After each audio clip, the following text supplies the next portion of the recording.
பெற்றோர்களுக்கு நல்லுபகாரம் செய்வதை, அது மாத்திரமல்ல கண்ணியமானவர்களே, எனவே சுவர்க்கத்தில் நுழைவதற்கான ஒரு காரணியாக பெற்றோர்களை நீங்கள் ஒழுங்கான முறையில் அவர்கள் மனது நோவாத பிரகாரம் நீங்கள் அவர்களை நடாத்துகின்ற போதுதான் உங்களுக்கு சுவர்க்கம் கிடைக்கும் என்பதை ரசூலுல்லாஹ் சொல்லி காட்டினார்கள். கண்ணியமானவர்களே, அல்லாஹ்வுடைய தூதர் சொன்னார்கள்,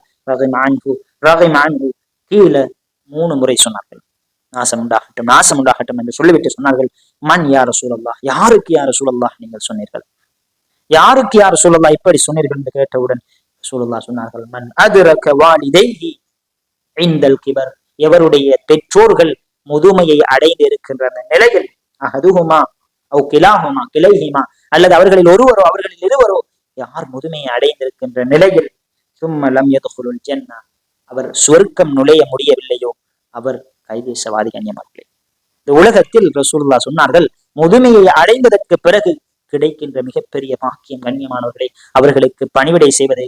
இந்த பணிவிடை செய்யாமல், பணிவிடை அவர்களுக்கு உபகாரம் செய்யாமல் இந்த உலகத்தில் வாழ்ந்து சுவர்க்கம் நுழையாத ஒருவன் தான் இந்த உலகத்தில் மிகப்பெரிய கைதேசவாதி என்பதை இந்த இடத்தில் ரசூலுல்லாஹ் சொல்லி.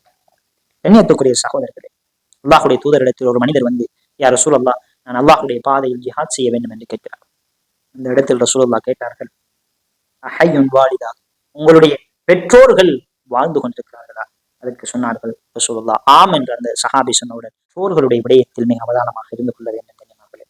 தற்பொழுது பிள்ளைகள் தங்களது பெற்றோர்கள் விரும்புவதை அவர்கள் விரும்புவது கிடையாது. கண்ணியமானவர்களே, பெற்றோர்கள் ஒன்றை விரும்புகிறார்கள், பிள்ளைகள் ஒன்றை விரும்புகிறார்கள். பிள்ளைகள் விரும்புகின்ற விடயத்தை தன் பெற்றோர்கள் வயோதிபர்களாக இருந்தாலும் தெரிவிக்கக்கூடியவர்களாக இருக்கிறார். அல்லாஹ் அதனால் தான் சொல்லுகிறான்,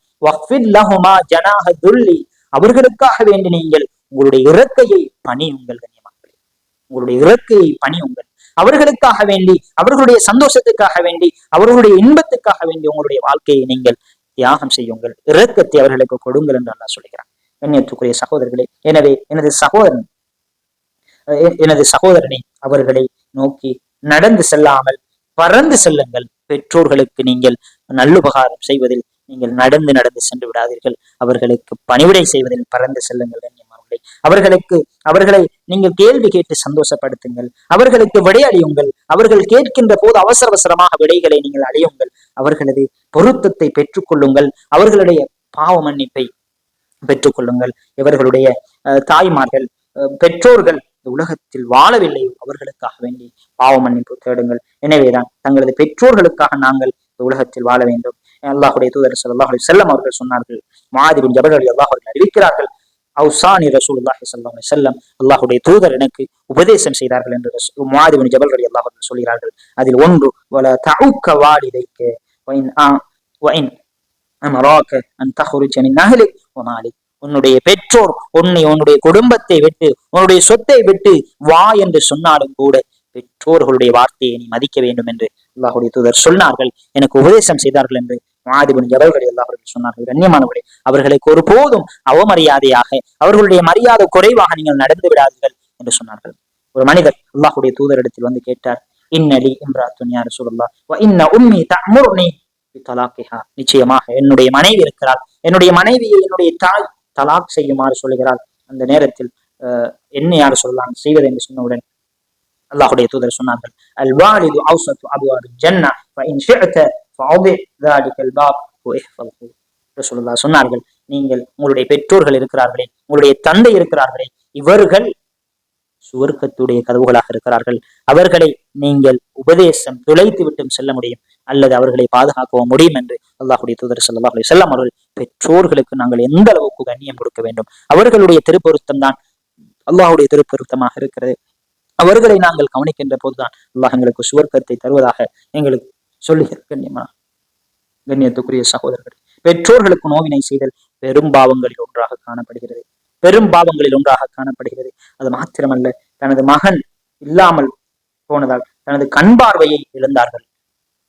யூசுப் அலைஹிஸ்ஸலாம் அவர்கள் தொலைந்து விட்டார் என்று தன்னுடைய மகன் ஏனைய மக்கள் வந்து சொல்லுகின்ற போது அந்த நேரத்தில் அவர் அழுது அல்லாஹ் குர்ஆனில் அதை இப்படி சொல்கிறான், அவருடைய அந்த கவலையின் காரணமாக அவருடைய கண்கள் அப்படியோ அழுது அவருடைய கண் மறைந்து விட்டது என்று சொல்கிறான். கண் பார்வையை இல்லாமல் போய்விட்டது. ஏனென்று சொன்னால் பெற்றோர்கள் அந்த அளவுக்கு பிள்ளைகளை நேசிக்கக்கூடியவர்களாக இருக்கிறார்கள். கண்ணியமானவர்களே, தன்னுடைய பிள்ளைகளை தான் இந்த உலகத்தில் ஒரு உலகமாக நினைத்து கொண்டு தன்னுடைய பிள்ளைக்கு நோய் வந்துவிடக் கூடாது, தன்னுடைய பிள்ளை இந்த உலகத்தில் ஆரோக்கியமாக இருக்க வேண்டும், தன்னுடைய பிள்ளை நல்ல முறையில் வாழ வேண்டும், தன்னுடைய பிள்ளை இந்த உலகத்தில் மிக சிறந்த ஒரு மனிதனாக வாழ வேண்டும் என்பதற்காக தன்னுடைய சந்தோஷம், துக்கம், துயரங்கள் அனைத்தையும் இழந்து உலகத்தில் வாழுகின்ற ஒரு ஜீவன் என்று சொன்னால் இந்த பெற்றோர்கள் தான் கண்ணியமானவர்களே. அவர்களுடைய விடயத்தில் அல்லாஹ் ரப்பல் ஆலமீன் ரசூலுல்லாஹி ஸல்லல்லாஹு அலைஹி வஸல்லம் அவர்களும் இந்த உலகத்தில் மிக கவனமாக நடந்து கொள்ளும் என்று சொன்னார்கள். கண்ணியத்துக்குரிய சகோதரர்களை, ஏன் என்று சொன்னால் ஒரு முறை அல்லாஹுடைய தூதரிடத்தில் கேட்கப்பட்டது, யா ரசூலல்லாஹ் நஹக்குன் நாஸ் பி ஹுஸ்னி ஸஹாபத்தி, யா ரசூலல்லாஹ் இந்த உலகத்தில் நான் தோழமை கொள்வதற்கு மிகவும் உறுதியுடையவர்கள் யார் யார் சொல்லலாம் என்று கேட்டவுடன் ரசூலுல்லாஹ் சொன்னார்கள், உம்முக உன்னுடைய தாய். மீண்டும் யார் யார் சொல்லலாம், உம்முக உன்னுடைய தாய். மீண்டும் கேட்டார்கள், உன்னுடைய தாய் என்று சொன்னார்கள். 4வது தடவை ரசூலுல்லாஹ் உன்னுடைய தந்தை என்று சொன்னார்கள். இதில் ஒரு அர்த்தம் இருக்கிறது கண்ணியமானவர்களே. உண்மையில் பெற்றோர்கள் இருவரும் சமன், ஆனால் அவர்கள் படுகின்ற அந்த வேதனையின் காரணமாக அல்லாஹ் அவர்களை உயர்த்தி இருக்கிறார். பெண்ணை பொறுத்த வரைக்கும், தாயை பொறுத்த வரைக்கும், அவள் இந்த உலகத்தில் சுமக்க முடியாத சுமையை தன்னுடைய பிள்ளையை சுமக்கிறாள் கண்ணியமானவர்களே. இந்த உலகத்தில் அந்த தாயால் மாத்திரம்தான் அதை சுமக்க முடியும். அவள் 10 மாதங்கள் சுமந்து உலகத்தில் அவள் அதை உங்களை பாதுகாக்கிறாள்.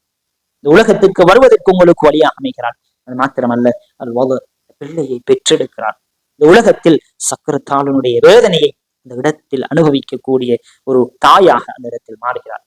பிள்ளையை பெற்றெடுப்பது என்பது இந்த உலகத்தில் மிகப்பெரிய ஒரு வேதனையாக இருக்கிறது கண்ணியமானவர்களே. அதை சுமக்கக்கூடியவர்களாக இந்த பெண்கள் இருக்கிறார்கள். அதே போல அந்த பிள்ளை பெற்று 2 வருடங்கள் முழுமையாக அந்த பிள்ளைக்கு தன்னுடைய இரத்தத்தை சாராக பொழிந்து பாலை ஊட்டி கொண்டே இருக்கிறாள். இதன் காரணமாக அல்லாஹ் ரப்பல் ஆலமீன் அல்லாஹுடைய தூதர் உன்னுடைய தாய் என்று 3 இப்படி பட்ட விடயங்களை தன்னுடைய தாய் அவளுடைய ஆரம்ப வாழ்க்கையை அப்படியோ பிள்ளைகளுக்காக வேண்டி அப்படியே இழந்து விடுகிறார். கண்ணியத்துக்குரிய சகோதரர்களை, நாங்கள் மிக கவனமாக எங்களுடைய பெற்றோர்களுடைய விடயத்தில் நடந்து கொள்ள வேண்டும். அல்லாஹ் சுப்ஹானஹு வ தஆலா இந்த உலகத்தில் பெற்றோர்களை இழந்தவர்களை நாங்கள் கேட்டால், பெற்றோர்களை இழந்தவர்களை இவ்வளவு கஷ்டத்தோடு கவலையோடு இந்த உலகத்தில் அவர்களை போல அன்பு காட்டக்கூடிய இந்த உலகத்தில் யாரும் இல்லை என்று அவர்கள் சொல்லுவார்கள். கண்ணியமானவர்களே, இருக்கின்ற போது பெற்றோர்களுடைய அருமையை அல்லாஹ் எங்களுக்கு விளங்கப்படுத்துகிறான். அவர்களுடைய விடயத்தில் கவனமாக நடந்து கொள்ளுங்கள் என்று சொல்கிறான். ஆகவேதான் யாருடைய பெற்றோர்கள் இந்த உலகத்தை விட்டு பிறந்திருக்கிறார்களோ, இந்த ரமலானுடைய மாதத்தில், இந்த சங்கையுடைய மாதத்தில், சுவர்க்கம் திறக்கப்பட்ட இந்த மாதத்தில், நரகம் மூடப்பட்ட இந்த மாதத்தில் நாங்கள் அவர்களுக்காக வேண்டி நாங்கள் இஸ்திக்ஃபார்கள் செய்வோம் கண்ணியமானவர்களே. அதே போல அவர்களுடைய உடன்படிக்கைகளை இந்த உலகத்தில் நிலைநாட்டுவோம் கண்ணியமானவர்களே. அவர்களுடைய உறவினர்கள், குடும்பம், நண்பர்கள் அனைவர்களை இந்த உலகத்தில் நாங்கள் சந்தோஷப்படுத்துவோம், கண்ணியப்படுத்துவோம். எங்களுடைய தாய் விட்டு சென்ற இந்த குடும்ப உறவை நாங்கள் பேணி பாதுகாத்துக் கொள்வோம். கண்ணியத்துக்குரிய சகோதரர்களை, நாங்கள் இந்த விடயத்தில் நாங்கள் ஒரு கஞ்சனாக இருந்துவிடக் கூடாது. அவர்களுக்காக வேண்டி நாங்கள் பணங்களை செலவழித்து, சதக்காக்களை செலவழித்து, தன்னுடைய முயற்சியை அவர்களுக்காக வேண்டி செய்து, அவர்களுடைய அந்த மறுமை வாழ்க்கைக்காக வேண்டி உலகத்துடைய வாழ்க்கையை கழிக்கக்கூடிய நல்ல பிள்ளைகளாக இந்த உலகத்தில் வாழ வேண்டும். உண்மையில் பெற்றோர்கள் என்பவர்கள் அல்லாஹ் தந்த இந்த உலகத்தில் அல்லாஹ் தந்த ஒரு வரமாக இருக்கிறார்கள். அவர்களுடைய இரக்கம் இந்த உலகத்தில் அல்லாஹுடைய இரக்கத்துக்கு அடுத்ததாக அவர்களுடைய இரக்கம் உங்களுக்கு கிடைக்கிறது.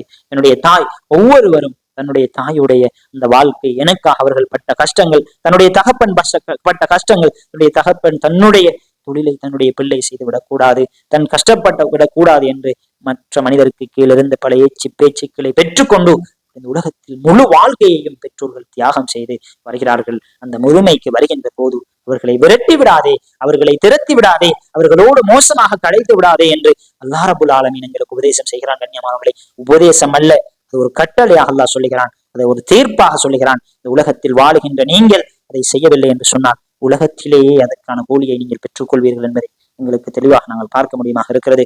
ஆகவே பெற்றோர்களை நாங்கள் உபகாரம் செய்கின்ற விடயத்தில் முந்திக் கொள்ளக்கூடியவர்களாக நாங்கள் தான் இந்த உலகத்தில் அந்த நன்மையை முழுமையாக அடைந்து கொள்ள வேண்டும் என்ற அந்த உணர்வோடு நாங்கள் பெற்றோர்களை நாங்கள் எங்களுடைய உள்ளங்களில் இரக்கத்தோடு சுமக்கக்கூடிய மனிதர்களாக எங்களை ஆக்குவதற்கு எல்லாம் அல்ல அல்லாஹ் எங்களுக்கு கிருபை செய்வானாக. வாஹிர தஅவானா அல்ஹம்துலில்லாஹி ரப்பில் ஆலமீன். அஸ்ஸலாமு அலைக்கும்.